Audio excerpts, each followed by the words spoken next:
ഞാനിപ്പോൾ ജബൽ ഷംസിൽ വെച്ച് സെറ്റ് ചെയ്തുകൊണ്ടിരിക്കുന്ന ഈ ഹുക്ക എനിക്ക് തന്നത് മറ്റാരുമല്ല എൻ്റെ കൂട്ടുകാരനായ സൂരജാണ്. ആക്ച്വലി ഇതെങ്ങനെ സെറ്റ് ചെയ്യണമെന്നൊന്നും എനിക്ക് യാതൊരുവിധ ഐഡിയ ഒന്നുമില്ല. സംഗതി ഉപയോഗിച്ചിട്ടുണ്ടെന്നല്ലാണ്ട് അപ്പോൾ അതൊക്കെ വളരെ ഡീറ്റെയിൽ ആയിട്ട് പറഞ്ഞു തന്നത് അവൻ തന്നെയാണ്.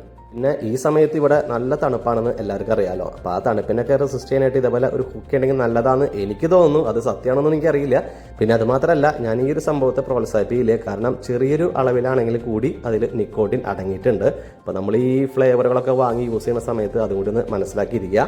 അപ്പോൾ നിങ്ങൾ ചോദിക്കും, പിന്നെ എന്തിനാണ് ഈ കുന്തൊക്കെ വലിച്ചു കയറ്റണേന്ന്? കാരണം മറ്റൊന്നല്ല, ഈ ഒമാനിനെ സംബന്ധിച്ച് ഏറ്റവും ഹൈയസ്റ്റ് ആയിട്ടുള്ള ഈ ഒരു ഹിൽ പോയിന്റിൽ വെച്ച് നമ്മൾ ഈ ഒരു ഹുക്കൊക്കെ ട്രൈ ചെയ്യുന്ന സമയത്ത് കിട്ടുന്ന ആ ഒരു വൈബ് അതൊരു വേറെ ലെവൽ തന്നെയാണ്. അപ്പോൾ ആ ഒരു വൈബ് കിട്ടാനായിട്ട് അല്പം നമുക്ക് നമ്മുടെ കാര്യങ്ങളൊക്കെ ഒന്ന് തെറ്റിക്കാം. പിന്നെ എൻ്റെ മറ്റൊരു പേടി എന്ന് വെച്ച് കഴിഞ്ഞാൽ, ഇത്രയൊക്കെ മെനക്കെട്ട് നമ്മൾ ഈ കാര്യങ്ങളൊക്കെ ചെയ്ത് സെറ്റാക്കിയിട്ട് ഇത് വർക്കൗട്ട് ആയില്ലെങ്കിൽ എന്താ പറയുക, ഇത്ര നേരം ചെയ്തതൊക്കെ വെറുതെ വെള്ളത്തിൽ വരച്ച വര പോലെയാവും. അങ്ങനെ നമ്മുടെ അത്യാവശ്യം കുറച്ച് എഫർട്ട് എടുത്ത് കാര്യങ്ങളൊക്കെ ചെയ്ത് എല്ലാം സെറ്റ് ചെയ്തിട്ടുണ്ട്. അപ്പോൾ നമുക്കൊന്ന് വലിച്ചു നോക്കാം എങ്ങനെയാണ് ഇത് സെറ്റ് ആവോ ഇല്ലയെന്നൊക്കെ. ആദ്യമൊന്നും വലിച്ചു നോക്കിയ സമയത്ത് ആ ഫ്ലേവറൊന്നും കറക്റ്റായിട്ട് എനിക്ക് കിട്ടിയില്ലെങ്കിലും പയ്യെ ഫ്ലേവറിലൊക്കെ കറക്റ്റായിട്ട് വന്നു തുടങ്ങി. അപ്പോൾ എന്താ പറയുക, ഈ ഒരു ഹിൽ സ്റ്റേഷനിലൊക്കെ വന്ന് ഇതേപോലെ ഒരു ഹുക്കൊക്കെ ട്രൈ ചെയ്യുന്ന സമയത്ത് കിട്ടുന്ന ആ ഒരു വൈബ് അതൊരു വേറെ ലെവൽ തന്നെയാണ്. അപ്പോൾ നിങ്ങളും ഒന്ന് പറ്റുകയാണെങ്കിൽ ഇതൊക്കെ ഒന്ന് ട്രൈ ചെയ്ത് നോക്കാം. പക്ഷേ ഞാനൊരിക്കലും ഇതിനെ പ്രോത്സാഹിപ്പിക്കുന്നില്ല.